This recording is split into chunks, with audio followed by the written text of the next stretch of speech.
দিয়েছে সিনেমা করার সময়? ইস, মিডিয়ার সামনে কি সব ভুলভাল কথাবার্তা বলে দিল গো। যাই হোক, পুরো ব্যাপারটা বুঝতে গেলে কিন্তু পুরো ভিডিওটা অবশ্যই দেখতে হবে। গতকালকে ছিল রবি ঠাকুরের জন্মদিন, আর সেই উপলক্ষে রবীন্দ্রনাথ সিনেমার একটা গান রিলিজ হয়েছে, আমারও পরানো যাহা চায়। আর এই সিনেমাতে অভিনয় করেছিল অভিষেক চ্যাটার্জি। তার মৃত্যুর পরে কিছুদিন সিনেমাটার শুটিং অফ ছিল, তারপর আবার কন্টিনিউ করে এখন সিনেমাটা রিলিজ হচ্ছে। তার সাথে সেখানে কাজ করেছে বিপ্লব চ্যাটার্জি, আরও কাজ করেছে অনেক গুণী গুণী শিল্পীরা। সেখানে উপস্থিত ছিল অনেক প্রেস মিডিয়া। তো যথারীতি আমরা সেখানে চলে গেলাম। চলে যাওয়ার পরে টুনি রানীকে জিজ্ঞাসা করা হলো যে তোমার সিনেমা করে কেমন অভিজ্ঞতা কেমন ছিল। বলছে হ্যাঁ খুব ভালো।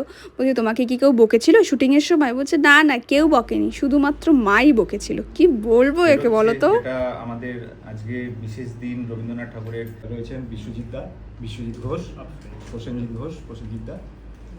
খারাপ লাগছে, একটা দুঃখের জিনিস, আমাদের ছেড়ে চলে গেছেন এই সিনেমায় মিঠুদা, অভিষেক চ্যাটার্জি, যিনি তার শেষ সিনেমা হিসেবে হয়তো বাংলায় এইটাই থেকে যাচ্ছে আর কি।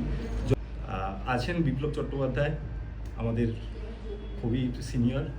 তো আজকের এই সিনেমার গান আমরা রিলিজ করছি, আমারও পরানো যাহা চায়। আচ্ছা, আজকের সমস্ত চরিত্রের নাম হয়তো আলাদা করে সবাই বলতে পারবে, বাট আমি যতটুকু সম্ভব, একটি বাচ্চা খুব সুন্দর আমার এখানে রয়েছে, ইন্দিরা দেবীর চরিত্রে ছোটবেলাটি কাজ করেছেন। রবীন্দ্রনাথ ঠাকুরের ছোটবেলা থেকে, বাল্যকাল থেকে কাদম্বরী বৌঠানের মৃত্যুকাল অবধি এই ছবিটা ধরা হয়েছে। এই ছবি রিলিজ হয়ে যাবে খুব তাড়াতাড়ি।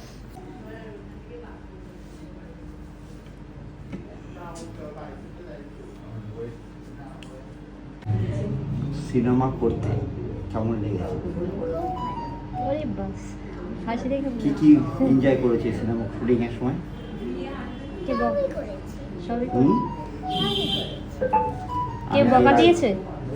কেউ বকা দিয়েছে সিনেমা করার সময়? চল আজকে তুই বাড়ি চল, তোর বকা আমি দেখাচ্ছি। দাঁড়া, তোমাদের ভিডিও কেমন লাগলো জানাতে ভুলো না। টাটা সবাইকে।